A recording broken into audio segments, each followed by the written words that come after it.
another episode of the Cactus Pit Podcast. My name is Ryan, the Bearded Bastard, and this is my co-host, Shawn Drinkz, and today's guest is the Coach Jimmy, a.k.a. JimmyNelson. What's up, man? Nice to have you on, brother. Welcome. I'm excited to be here. Yeah. Welcome. The brilliance of social media, from strangers to now I'm sitting in a barbershop chit-chatting with you guys, but we've known each other a couple months? Maybe 2 months. Maybe. Yeah. That. So, shout out to Raleigh. He was actually in here yesterday, and we're just going to shoot the shit. And yeah, so he connected both of us, and the rest is history. So Showed up to the barbershop with a nice haircut, looking good. Yeah, see, the barbershop, it brings people together. It really does, right? It does. It's a good social place for men to kind of congregate and hang out. It's like a little, social club from the old times. Yeah, I've been looking forward to this all week. So I do a lot of podcasts, do a lot of public speaking as my job, have shows of my own. But I've been kind of on a hiatus for a minute, so I'm like, I feel if I'm not in front of either a camera or a mic in a little while, I kind of go through withdrawals. So today I was like, I could be in front of a mic and a camera. So I was looking forward to this all day, man. It's been good. So tell us about this awesome whiskey. Oh, okay. Let's start with the important things. Let's talk whiskey. One of my fun side projects, along with what I do for a living and things we'll probably get into and talk about, is for the last 2 years, me and my buddy Nico Martini have co-hosted a Texas whiskey show. You can listen to it on Spotify. You just pull up Texas whiskey. You can listen to it. You can watch episodes on YouTube. And so about 2 years ago, right about the height of the pandemic, Nico he'd written 2 Texas cocktail books and was coming out with this big anthology book called Texas Whiskey. And he's like, man, what else can we do to help promote the book? And I was like, he and I had known each other for 20 years. We were in a theater department together 20 years ago in Plano at Collin County Community College. And I was like, let's start a show. I was like, let's do something together. This will be fun. And about that time, I had been learning about whiskey through Nico. I had kind of always been kind of a tequila guy for the longest time. And I said, here, let's do a show. And I said, you be the expert. I said, we'll talk about, you be the guy talking about heirloom corn and terroir and aging process. And I'm just going to be the guy that likes to dress in a suit and drink old fashions and like the craft cocktail things. I was like, you be the traditional whiskey guy. All guys with beards like yours, usually. And I was like, I'll be the flip side. And he's like, what, are you going to be the Don Draper of Texas whiskey? I said, yes, exactly. So for 2 years we've been doing the show. And about a year ago, we went down. There's the Texas Whiskey Festival every year in Bee Cave, Texas, which I didn't know existed, right outside of Austin. And they have a Texas Whiskey Festival every year, but we went down to shoot a bunch of stuff for the show. And in addition to that, we thought we'll hit a few distilleries down there, one of them being Garrison Brothers. And so what I brought today is Garrison Brothers does kind of their limited edition release once a year. In fact, the one from this year just released, I think, a week ago. And we're talking 7 in the morning. There are cars lined up right outside of Garrison Brothers. And it's called their Laguna Madre. And so we went down a year ago. All the people at Garrison were fantastic. It's kind of their high-end bottle. And after just having this amazing experience there, I looked at Nico and I'm like, damn, I'm going to spend this money on this whiskey, aren't I? And he's like, well, you're asking, so probably. And had such a great experience, so I grabbed it, and it's been literally sitting, staring at me for a year. And if anything else I've learned from Nico is, hey, dude, unless you're going to resell it, the whole point to buying whiskey is to drink it. And so I was like, I'm with guys that actually appreciate this shit, so this is what I brought today, is the Garrison Brothers Laguna Madre. Perfect. Excellent. Very great. I'll pop that open. Pop it open. Extremely cool. You said it was, what, $275 for a bottle? I think it was somewhere between $275 $300 is by far the most I have ever spent on a bottle of whiskey. So I know there are more expensive bottles, and a lot of stuff from Kentucky is older. But as far as Texas goes, this is some of the... And the way they explained it to us, and hopefully I don't bastardize this, no pun intended, is that some of this actually has some 10-year Texas whiskey in it. There is no official 10-year Texas whiskey out, but a lot of this was their 6-year that they then finished for 4 additional year in this limousine oak that we were kind of looking at before. Yeah, a wooden limousine that they put it in. A wooden limousine. It's some sort of fancy. No, it was like, here, take a... Sounds incredible. Right. Give that a gander, we'll see. And then I brought ice also, if you would... I always like to taste it before I water it to proof it down.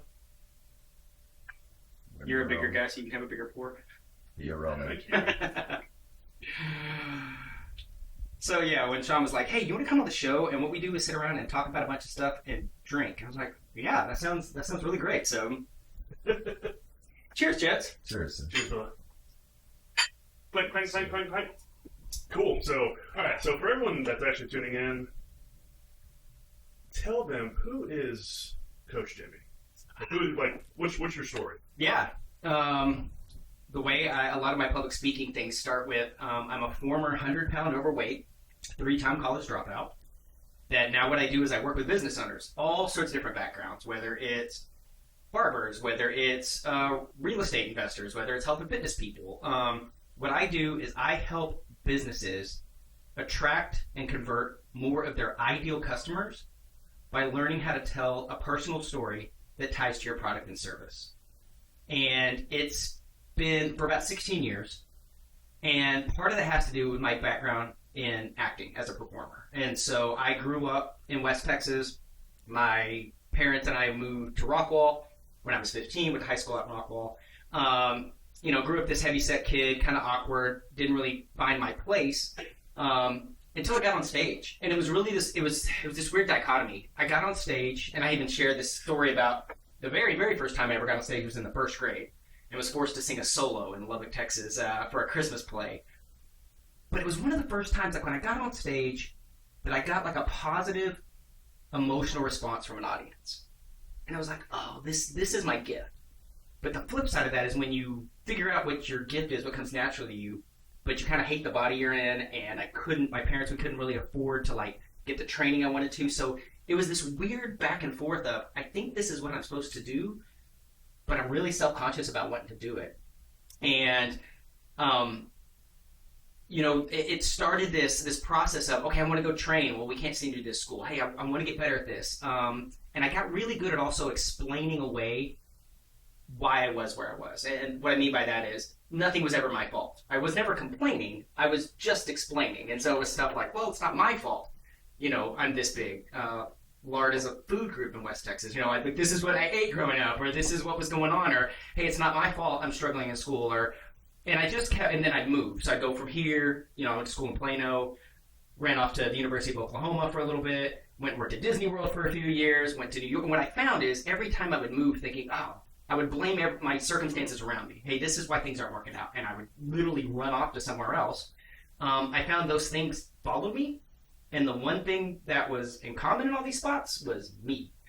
And it wasn't until I took, my last time going to college was out in Florida. I remember my mom calling me and she's like, hey, Jimmy, we're getting all these collection letters from all your maxed out credit cards. We're worried about you. We think you should come home. And I wanted to blow up. I'm like, no, I'm chasing my dream, Mom. This is what I want to do. And I surrendered. I was like, okay. So I moved back here. Like I said, 100 pounds overweight, third strike with college. And I just completely gave up on this dream of being on stage, of connecting with people, of impacting audiences. And I started bartending. Trinity Mills in the Tollway, which ironically is a UFIT gym up there now. It used to be this place called Carson's. It's like a sports bar. And I was just surviving day to day. It was one of those things. I could wake up in the morning and it was just, how do I get to the end of the day? And I tell people, I remember this like it was yesterday. It's funny because people follow me on social media and stuff give me a hard time about how early I get up in my workouts and stuff. And I used to sleep till noon every day. And I would just, as late as I could, to just roll into this job that I hated. And I remember I was running behind, and I was upstairs in my parents' house in Rockwall, and I ran to go take a shower and wrapped a towel around me, and I popped back out, and a dude that's 100 pounds overweight, spend a whole lot of time, in front of the mirror in a towel. And I remember just looking at myself and thinking, who's going to love this? That's literally what I thought. And it was it was the first time in my life that I'm like, Jimmy, you're a grown-ass man now, 20 whatever years old. And it was the first time in my life I took 100% responsibility for where I was in my life. Up to that point, I always had a reason. There was somebody else or something else or outside. And I was telling people that was kind of the shift. Everything didn't change overnight right then, but I shifted the way I looked at the world. And I keep a Post-it note on my desk at home that has this little phrase that says, are you willing to be willing? And what that means to me is, are you willing to be willing to think a little differently? Are you willing to be willing to try something else? Because it's not like people hadn't tried to help me before then. It was just, I would cut it off at the knees. immediately. Oh, I've tried that. Or I felt like, or if somebody suggested me do something that wasn't my default, I looked at it as being attacked. And so that's kind of what sparked this. And this is, 16, going on 17, 18 years ago now. And little by little, I got in the health and fitness industry, had a 16-year career with Beachbody, the P90X, Insanity and Home Fitness people. That was my first business, and that kind of sparked back some confidence to get back on stage. Started doing shows here in Dallas, and then had a friend that said, "Why aren't you in New York City?" I was like, "Oh, that's a great question. I needed somebody else to give me permission to go chase a dream." Spent 4 years in New York. That's where I really started figuring out that there were things I was learning as an actor that really were going to help me in the business world. Because this was like 2007, 2008, right as social media was kind of popping on board. And so that first business with Beachbody, helping people, not only my own business, but helping other people start their own health and fitness businesses online. And I was like, oh, and when video became a thing, and I was like, why am I doing so well at this? And I was like, oh, this is all things that I learned as an actor that maybe didn't go exactly where I wanted to go with my acting career, that has really served me well now. And so I think that's why I'm so passionate about what I do now, helping all sorts of different business owners. Everybody's too close to their story. They don't think their story is big enough. They don't think it's important enough to have an impact, or it's like, oh, well, I only do this. I don't need a story. And I've just learned that what I really get passionate about doing is diving into somebody's story and showing them why it's so impactful and how to tell it. Okay. I know that was a lot to unpack there, but that's it in a nutshell. Oh, yeah, for sure. So I know that you do a lot of public speaking events, you MC events, which Courtney and I had an opportunity to go to one here recently. Phenomenal job. Thanks. Yeah, you do very well in front of crowds. And Courtney was just like, we're over by the bar. She's like, man, he does such a good job. I want him to coach me or something like that. Well, yeah, I mean, he can help you. So, but so how did you actually get into the role of public speaking? Yeah, so I go back to when that whole Beachbody world started. So that's really kind of a funny story. So, I'm doing these workouts on DVDs at home because I didn't want to go to the gym. I literally was the guy that would go to the gym with the Men's Health magazine. It's like the centerfold thing in the middle that had a workout in it.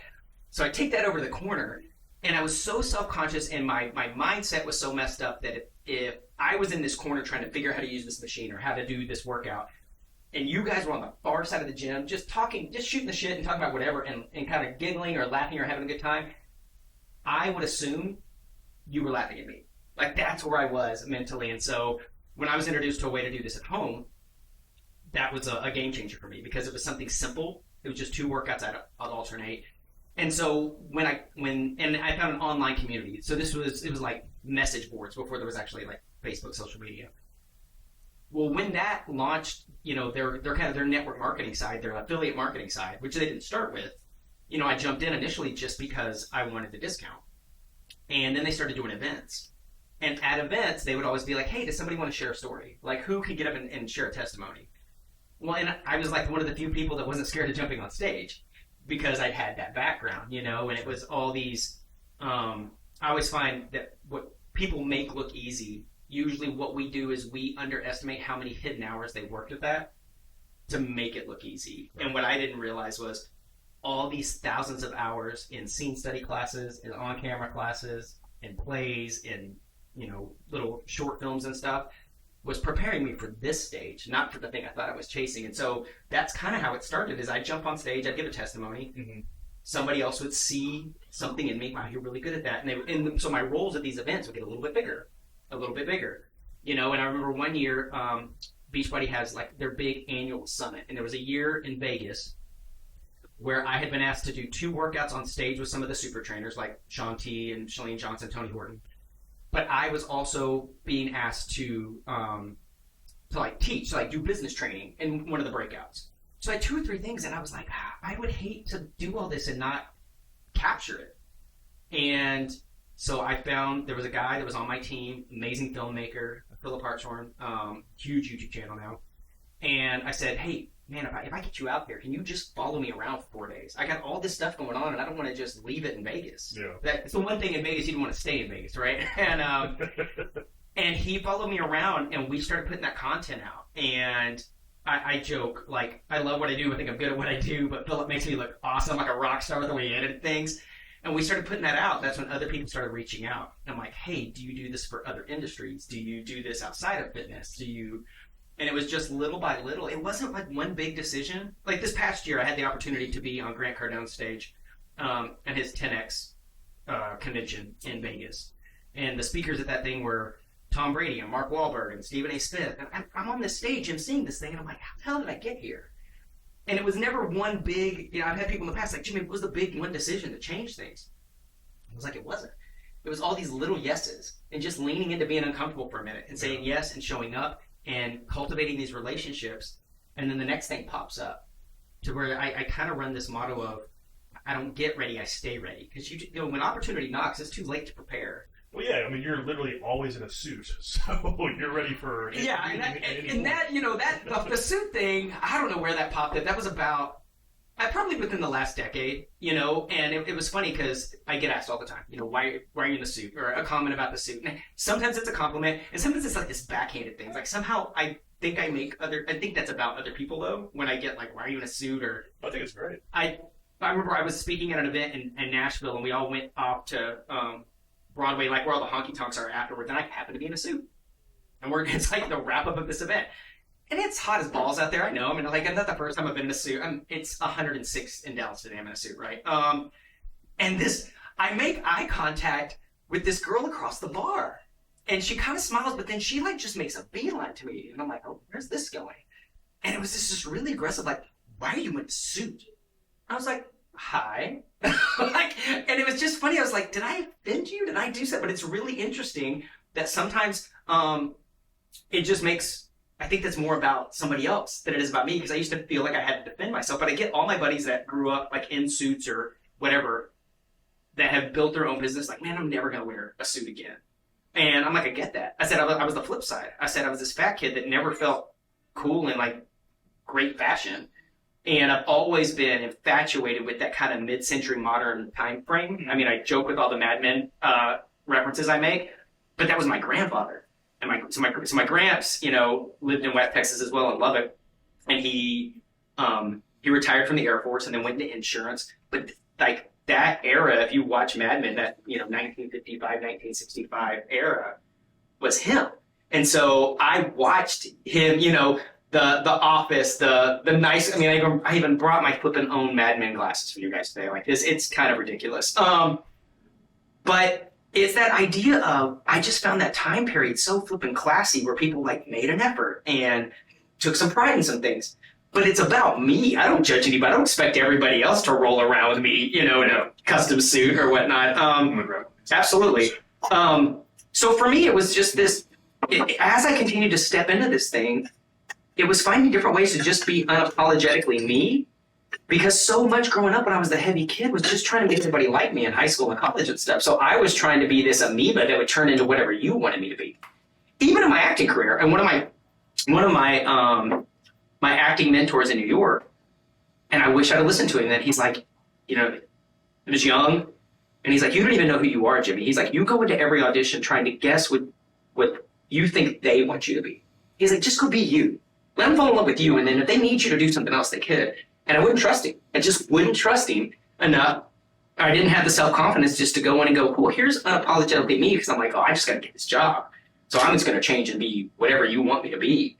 And, so when it came to this idea of now I'm on stage as myself, or I'm working with clients as myself, that I get to lean in and just be 1,000% me. And that's just been so flippin' freeing. And that's what I feel like I try. It's like, I hold myself to my own standard, right? Hopefully I inspire some people along the way to figure out what their standard is. Is there a way they can level up somewhere in their life? But I'm not asking anybody to be, I think you made a good point about an accumulation of good choices. It doesn't all happen overnight. It takes years and years of hard work, dedication, process. It's a big process. And it takes time for it all to absorb, the books you read, the knowledge to take, the exercise for your body to change, the diet to feel better. But all those things definitely are 100% paramount in success. And the road to success is winding. And you could start off acting, be someone, go another road. Next thing you know, you're on another path. But either way, as long as you just keep making the next right choice for you, like Jimmy said, doing the best thing for you and doing the right thing, because doing the right thing isn't always the easy thing to do as well. You know, like getting up early in the morning and exercising. It's hard. Yeah. Everybody's tired. We all don't want to get out of bed. But if you do it and you don't do it, 5 years, you're looking at two completely different people. And, you know, to be strong mind and be able to keep up this type of pace, to do a podcast on Sunday, to look fit, to be well dressed, to have everything, you all be squared away. It's a constant process of maintaining everything all the time. So you're always putting knowledge in. You're always trying to harbor your relationships and nourish those with your family and your friends, your business. For me, as a barber, I built my business on storytelling. Yeah. And the truth is I just told people the truth about my past and who I was and where I come from and the things that I've done in my life, and just not having me try to hide anything. Yeah. And just, you know, spoken about, you know, things like addiction and things like depression and things like stress of being a dad or a business owner or whatever the case may be. But sitting in the chair one-on-one with another individual with no cameras, no phones, you get to have an intimate interaction with that person. So deep stories are always going to come out. People have shared things with me that they probably haven't shared with their spouses, their dads, their moms. Oh, I bet you're kind of their therapist also. It is a little therapy. I'm not good at it, so don't come to me for it. I got you on the haircut. But I 100% agree with what you said. You know, the daily dedication to success is how you get there.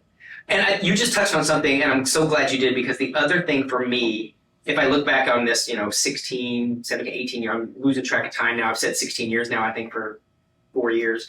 That when people look at anybody that you admire and you look at what their day-to-day is, I found the biggest mistake people make, and this really was evident in the fitness world, is when people try to overhaul everything at once. This all or nothing mentality. And I was like, cool, you can look at my schedule and you can think, that's pretty extreme, Jimmy. And it is. Because it's 16 plus years of making one tiny little choice or change. So let's say I made the joke, or the analogy I always make, is the very first time I ever tried to make an adjustment with my food, ever. I didn't care. So I'm starting to do these workouts and I'm like, okay, how can I, what can I do to adjust? And I'd literally go to Jack in the Box like every day. And it was the very first time that instead of just ordering the number 4 or whatever I would order, I ordered 2 chicken sandwiches, had them hold the mayo, and I got a Diet Coke and didn't get the fries. Well, it's still a fast food, but for me, it was an effort. It was the first time I made an effort, right? And I saw the scale move by 5 pounds in a couple weeks, just with that one little thing. And that has become what I've done my entire life. It's, okay, I didn't go from noon to waking up at 5 a.m. with no alarm. It was, cool, can I get up at 11:30? Can I get up? It was these little tiny choices. And I feel like people try to make too many changes all at once. And I'm like, pick one thing. And pick one thing until whatever that change is becomes your new normal. When that one becomes like, oh, well, now this is it seemed like a big deal at the time. Not a big deal anymore, right? And then, cool, then add the next thing. And this is why I hate New Year's resolutions. Unless it's one specific little thing. But most people are like, hey, I'm going to overhaul everything. And it's just overwhelming. And it's not sustainable. It's why I hate crash diets or fad anything. I'm like, what's the point of making a change for 2 weeks to hit some whatever goal if all you're going to do after that is exhale so much that it's not sustainable? I have found what has worked well in my life is find a goal, chase it, get there, celebrate, exhale, have the whiskey, eat the cake, do the thing, take some time off for a season. But if you wait too long, then you become a one-hit wonder. Right? So it's one of two things. There's either those people that chase things, whether it's money or business or fame or likes or followers, and they never stop to celebrate. And that's where they burn out, because they've never taken the time to just acknowledge, like, good job, a little attaboy on your back, But on the flip side, I found people that have chased these big goals or chased a goal. They get there, they celebrate, which they should, but then they don't set the next goal. And the next thing they look up, it's 2 months later and they haven't done anything else, or if it's a weight situation, they put the weight back on, or if it's a money or a business thing, they exhaled too long. So it's like, here, find one little thing you can change, do that consistently until it's now just part of your normal everyday. But then when you hit that goal and you do the thing, celebrate. Take the week, take the vacation, buy the thing, whatever, but then set the next one. Set the next thing to chase. And I think for me, specifically when it came to like my fitness routine and stuff, I always found when I was working with people, so often people in life are chasing some former version of themselves. Gosh, I wish I was like I was in high school or college or whatever. And I feel like the weird blessing in disguise for me was I was never chasing that guy. I don't want to be that. I didn't peak in high school. I didn't peak in college, obviously. And so for me, I have always been chasing some version of myself that I don't know what my potential is. And I feel like it's because I find with a lot of people like that, high school, college, whatever, they didn't have to live with the consequence of their crappy choices, right? I hate to use fitness as every analogy, but it's easy to make as an analogy is, oh, I could eat anything as a kid, and I, could stay lean and do whatever. So then when they get into a sedentary job or they, that metabolism slows down, then they're living with that. I looked in the mirror and saw the consequences of my choices every day growing up. And so for me, I am always chasing, and also as a kid, always being told, Jimmy, you have so much potential. And I knew that was a compliment, but it was also kind of this, well, what if I don't reach that potential? It was this weird, like, I know that they were trying to be nice about it, but to me, it almost haunted me a little bit because I'm like, well, what if I don't reach that? And what is that? How do you define that? So that kind of makes me think, and we've talked about this with a lot of other guests as well, is imposter syndrome. Mm-hmm. So not saying that you have that, because obviously you're very good at what you do. And for anyone that's ever actually seen you live, you do a very great job. But do you ever get on stage or you ever in front of a big group of people and you're like, why the flip are people listening to me? Yes, all the time. Yeah. I still get nervous before I get on stage every time. And I tell people, the minute I don't get nervous before I get on stage, I don't care enough anymore. Like, it's important to me. And so, yes, I'm confident in what I do when I get up there. It's like, once I get in the groove, but I was nervous as hell before doing the cocktail thing. And that was a small audience for me, and when I was actually more nervous is before you guys showed up. And to kind of give some context to the audience is, I was the host, like an MC for a Liqueur 43 cocktail contest a couple weeks ago in downtown Dallas. And before they let the public in, it was just all the Liqueur 43 people. It was the 8 finalists that were the mixologists and this like celebrity panel of judges. And it was such a unique setup because we were kind of doing it for a camera, but we weren't. And there was kind of an audience in there and it wasn't. Yeah. And I literally had to stop because I kind of stuttered over myself. And I could tell I had these weird nerves I had to shake off. And I'm like, I do this for a living. I've been doing this for a living for a long time. And I had to figure out, okay, what was the energy, what was the groove for this particular gig? There's times I would rather walk on stage in front of 5,000 people than walk into some kind of intimate setting. Because to me, it's just, I don't know if it's because having the theater background, that just feels like a show to me. I used to do the same thing as a performer too. I'd rather sing on stage than like at a cabaret where you can look people in the eyes, or worse, it's your peers, other people that do what you do. But to answer your question, absolutely. There's times that I'm just like, God, man, it's not so much imposter syndrome. It's not like I don't feel like I'm good at what I do. I've set a standard for myself and I don't want to slip the other way. One of my favorite books is, there's 2 books and they're kind of the same book. One's called The Slight Edge by Jeff Olson. And the other one's called The Compound Effect by Darren Hardy. And it just talks about, and I truly believe this, you are either getting better or worse at everything in your life. There is no treading water. We are getting better in our relationships or we're getting worse. We're getting better in our fitness or we're getting worse. And it's because we make these tiny little choices every day that you don't see the difference initially. And one of the analogies he uses in the book is, again, it's a fitness and health analogy, but he's like, hey, you and your buddy go and sit and have lunch, and one of you has like, the chicken, rice, and the salad, and the other one has the double hamburger and, the giant order of fries. Later that afternoon, you don't look any different. Like, there's no immediate, like, one person doesn't blow up and the other person doesn't become shredded all of a sudden. But it's these idea of like just 1 degree off. If we just continue to go 1 degree off, all of a sudden you look up and one person's way over here and the other person's way over here. And so for me, I never want to get so comfortable at what I do. I look up and I'm like, oh, I slipped because I got lazy. I got lazy in my preparation. I got lazy in working on my craft, on a regular basis. And it happens to all of us because we're like, well, I'm good at this. Yeah. Why should I literally run into people in my life that look at personal growth as a punishment, or, oh, there must be something wrong with me. And I'm just so thankful that when I was first introduced to like personal growth and personal development stuff, I did push back initially. But I'm glad that I was, again, willing to give it a little bit. And it's how I start my day, the things I listen to, things that are going to challenge me, things that are going to encourage me, whether it's what I'm listening to or what I'm watching, what I'm reading. Because I'm like, man, I got a long way to go, you know, and it is that balance of celebrating what you've done while trying to chase something else. Yes. I'm kind of dealing with that right now a little bit myself, you know, from growing from a small studio by myself to a mid-sized shop with 2 guys, an apprentice, and 3 girls in the front, still trying to maintain my level of service and client communication experience with everybody. And that has become challenging for me because I have a lot less time than I used to have because I have a lot more responsibility now.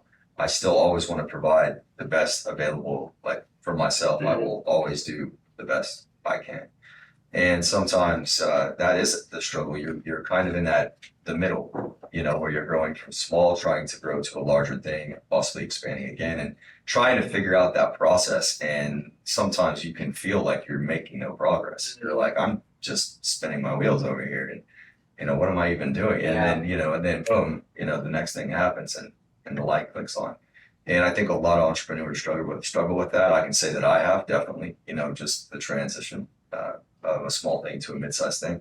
So what would you say some good advice for somebody like myself or somebody in that position that's going from something that they had small by themselves to something more mid-sized with people under them there, and how to navigate and still be you for your clients, you for your family, you for your people, and still maintain good business? I think the biggest cheat code for me in that whole world has been people that I've found to be mentors, people that have already walked this path.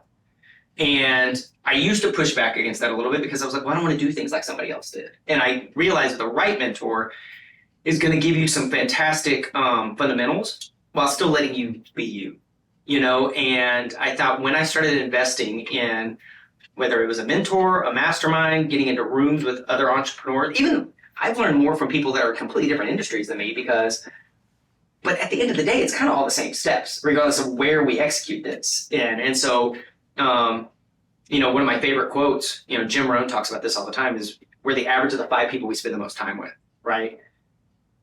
That's financially, that's emotionally, that's fitness, that's whatever. And so anytime I find, man, if I'm the person crushing it the most in my circle, I gotta adjust circles. Because then you just become the person pouring into other people. You said you have apprentices, that's great. So for me, I'm that deal of like, okay, if my job as a coach is to pour into other people, what's pouring into me? Because I can't teach out of an empty vessel, right? So if I look at like this whiskey glass, and at the end of this, I'm going to give you guys some of this whiskey and stuff, but nothing is pouring into this for me to pour into you guys. Eventually, I'm running dry. And so for me, that's been things like, so sometimes it's podcasts and it's videos. I literally every morning I have like a text community that I talk about. The thing that I'm most proud of isn't my weight loss, the business, or anything. It's the battle I choose to fight every morning, and it's between my ears. Because old fat Jimmy still lives in here, and he's an ass. And so what I do first thing when I wake up is I have to attack my mind before my mind attacks me. I don't wait to see how the day's going to go. I got to get an offense quick. And the way I do that, I know they always say don't touch your phone first thing in the morning, but my pushback to that is like literally when my eyes open and when I'm awake, I grab my phone and I go to YouTube, and there's all sorts of like these different motivational montage videos. You know, people like Tony Robbins or a Gary Vaynerchuk or Jim Rohn or Les Brown or, you know, the list goes on and on, of Brendan Burchard, people like that kind of live in that personal development world. That I just turn that on when I'm getting up, getting to the bathroom, getting ready to work out, whatever, because I found that there was like this hidden, I don't know, anywhere from 15 to 30 minutes in the morning that I either used to turn on the news, so then I'd start on defense, or I used to go in my inbox. Well, that's starting on defense because I'm on somebody else's schedule immediately. And I was like, what can I do that is like kind of speaking life into me, like reminding me like, hey, this is why things are good, or challenging me or whatever. And so for me, that's what I found. And then I had some friends that saw what I was doing and said, hey, will you just text me whatever video you're watching this morning? And I was like, and I don't even really, it's funny, I go to YouTube, but it's not like I'm actually watching the video. The phone's like in the corner while I'm, getting ready or whatever. But I just found like your subconscious picks up on that stuff. And so I had some friends that said, hey, will you send me whatever, when you wake up, will you send me that? And I was like, they're not my videos. I was like, they're like, yeah, whatever, it's working for you. Will you do that for me? So now I literally have a text community of people that I send whatever video I want. It's usually like some quote that I found the day before in that video. And who's been popping up in those videos a lot that's really good at this is Steve Harvey. Has kind of leaned into this motivational speaking thing. And he has some of the greatest stories about like how he, how he ended up on, Showtime at the Apollo, how he actually owns a ton of land up in Denton. That story's kind of crazy. And so I just find these ways of what's feeding me. Because if I go too long without surrounding myself, and again, in entrepreneurship as well, even, for people that have families or whatever, it's still going to be a really lonely road because you're like, well, nobody knows exactly what I'm doing. And I found when I get in these roads or in these rooms that even if we have different types of businesses, a lot of times the struggles are similar. And so if I can surround myself with somebody else that's either walked where I've walked or their strengths where my weaknesses are, it helps. 100%. Some of the best conversations I have with guys are guys in the same situation in different avenues, car dealerships, moving companies, you name it. Same stressors. They come in, they look angry and tired. And I'm like, oh, there's my tribe, angry and tired. And the angry and tired. But we're not really angry or tired. We're just under-rested and over-caffeinated. Yeah. Yeah, it's funny. Ryan and I had a conversation the other day. I was actually at work when it was going on. So I think I either called you in the morning or I texted you. I was like, hey, just holler back at me when you can, whatever. 2 hours go by, whatever. We're talking. And there were certain situations that happened at work that just kind of like ticked me off. Yeah. And Ryan was like, are you okay? And like, I didn't realize, like, I was like, whenever I was talking to him, it sounded like I was like forwarding all my anger towards him. Right. And I wasn't mad at him. It was just the situation that was going on. And I was just like, I didn't realize that until he said something. I was like, dude, like, whoa, are you okay? Yeah. I was like, no, I'm not. Yeah. So it was good for him to say that because then like maybe kind of take a step back and realize like, okay, whenever I have a situation that's like really pissing me off, like how am I reacting to that? I don't want to just like emotionally, I don't know if that makes sense. Like, No, it makes sense. There's a big difference between being frustrated at where you're at in life and being frustrated because you know where you're supposed to be. Yeah. So if you know you have something inside of you that's more progressed than where you're at, that just means you're just not done on your path yet. Yeah. So, I mean, that's a good place to be because if you're complacent and happy, I'm getting my paycheck, I got my Applebee's paid, whatever.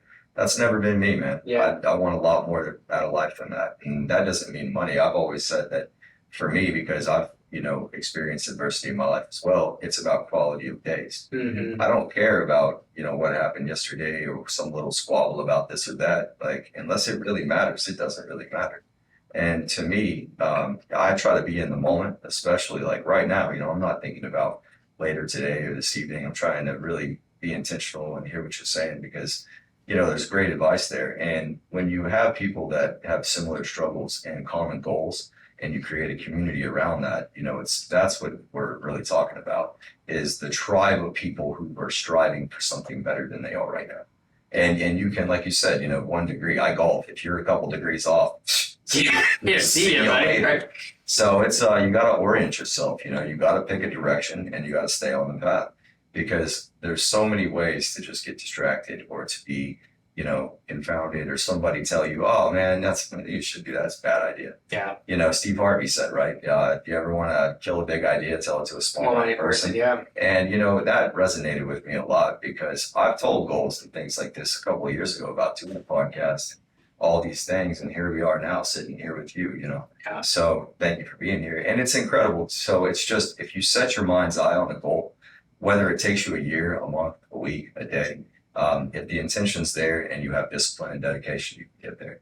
And that's really the truth of it. I think just most people will find a reason to quit because they don't want the adversity. They just want the success. Yeah. But without all the L's, you can't learn the lessons to get So- to where you gotta go. I love everything you just said. And the other thing I just think about this, because I keep looking at my own life of when I've allowed myself to be held accountable by somebody else and when I haven't. And accountability only works with permission. I think anytime I've had specifically I go back in my time building my team and Beachbody and stuff like this, and I would hold people accountable, whether it was in their business side or in their fitness side. And what I learned real quickly is, man, accountability only works as long as if I'm coaching you, as long as you give me permission to hold you accountable.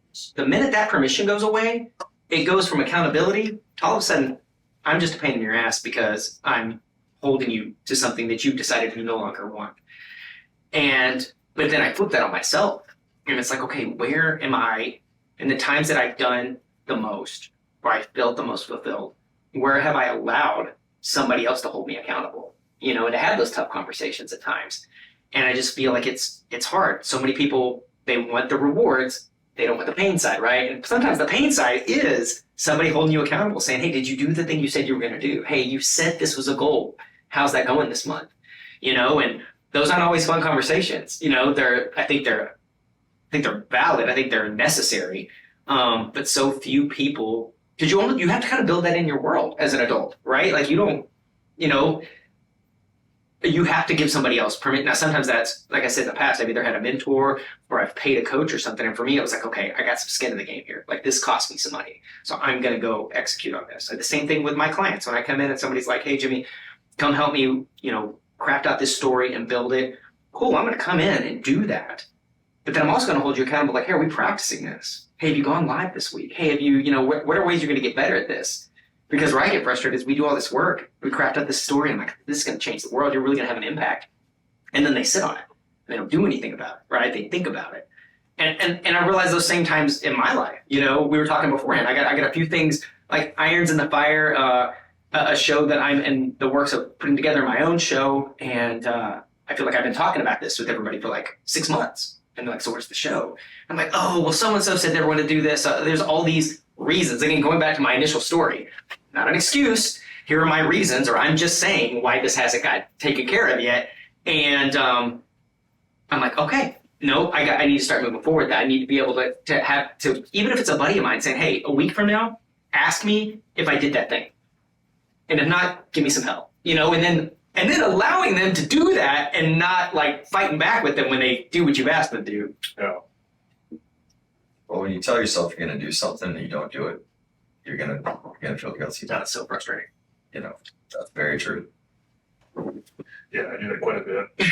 Everybody, we all do, or you get stuck in certain like patterns that don't serve you well. And you're like, oh shit, I did that thing again. I did, I'm gonna get out of that. I'm gonna do this time. This time I'm not gonna react that way or lose my temper or whatever. We all have, those blind spots in our world. And sometimes it just takes somebody else going.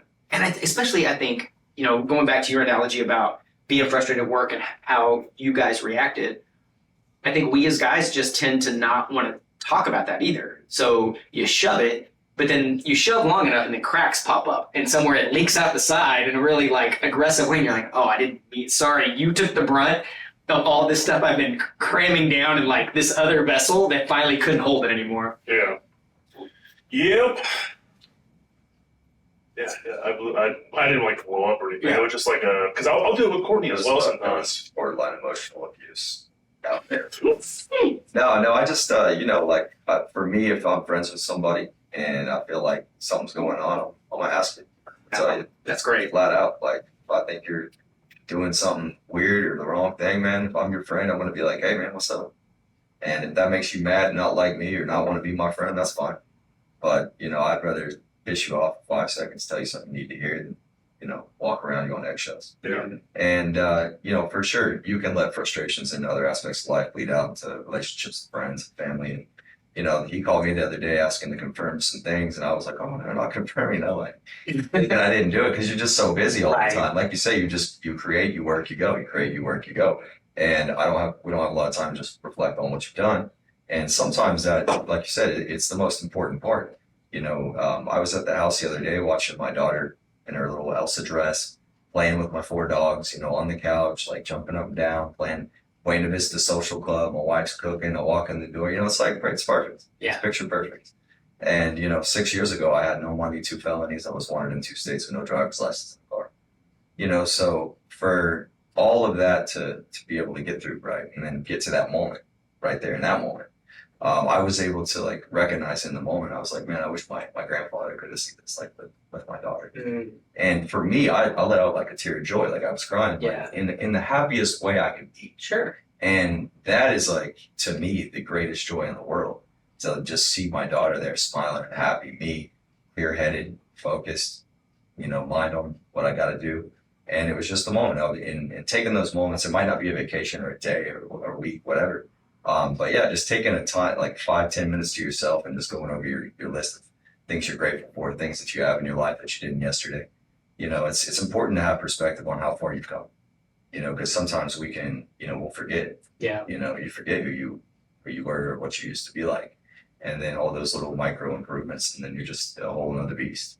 And that's the goal, and that's the beauty of it all. It's like, when you get to where you're at, you can share that and inspire others. And what would you say maybe to somebody who's sitting at their house right now in their bedroom? Maybe they're a little heavy set, they haven't quite figured it out, struggling in college. What would you say to that person right now at this point? What would you say to them?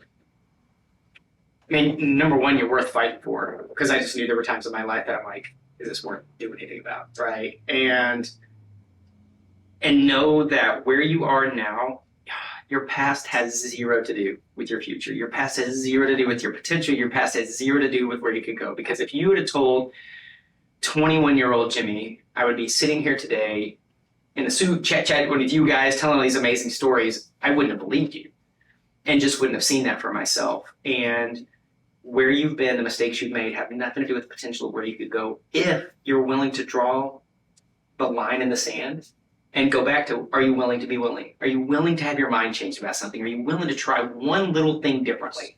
Because what came to the realization is the way I had been doing stuff got me to where I was. Hey, how's that working out? And I've had that conversation with a gajillion people I've ever mentored is, I understand. I will empathize with you. I will let you complain and tell me all the reasons things are unfair and why it wasn't your fault and all this stuff. And I think that's valid.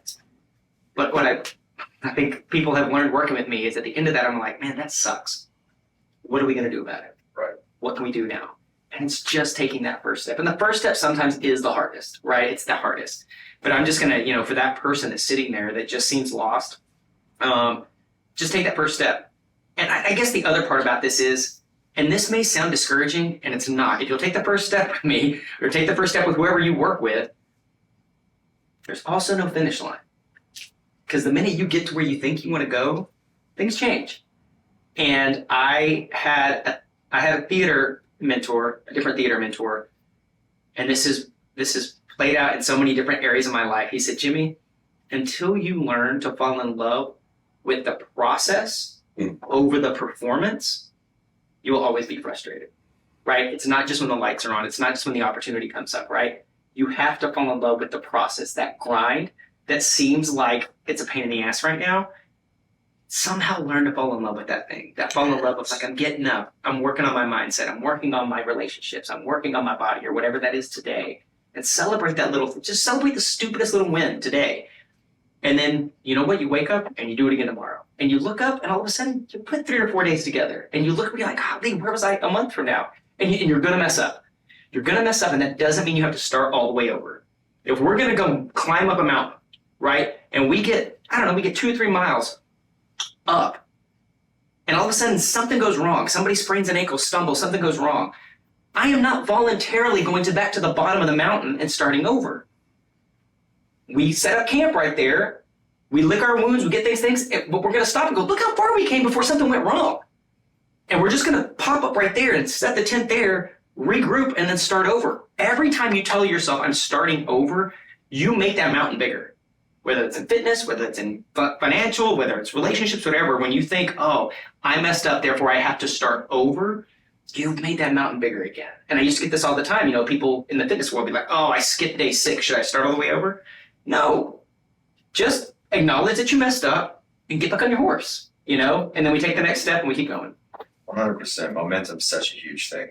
Zach and I were discussing it earlier about kind of like a snowball effect. You start your process and then, maybe some people or things kind of fade off, but the right people that are on that path, they kind of join you, and then the force gets bigger and bigger, and then kind of just turns into that avalanche. And then next thing you know, you're like, how did I get here? And, you mentioned earlier, it's just one thing at a time. Yeah, one little thing at a time. And it is the snowball effect, because, when you're like, why am I, you were asking about this imposter syndrome thing. And it's just like, I don't know how I got here. It wasn't one big thing. It wasn't winning the lottery.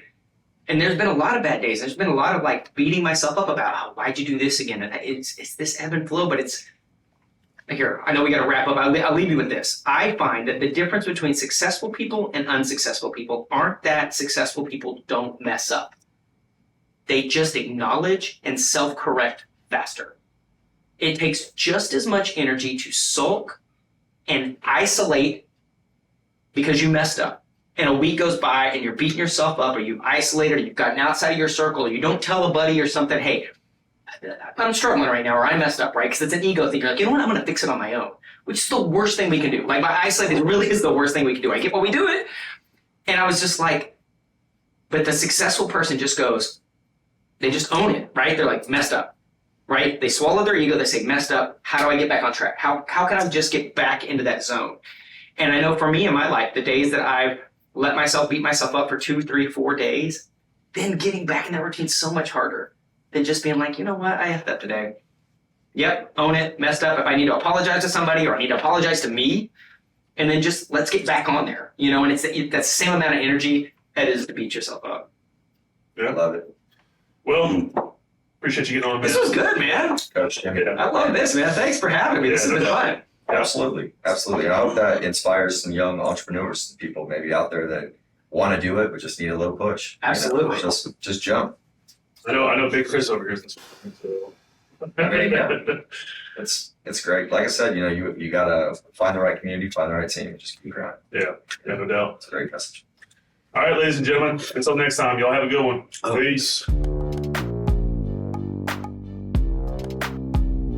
Hey everybody, join us next week when we talk to Joshua Watkins, Informational Technology Coordinator at one of Dallas's premier charter schools.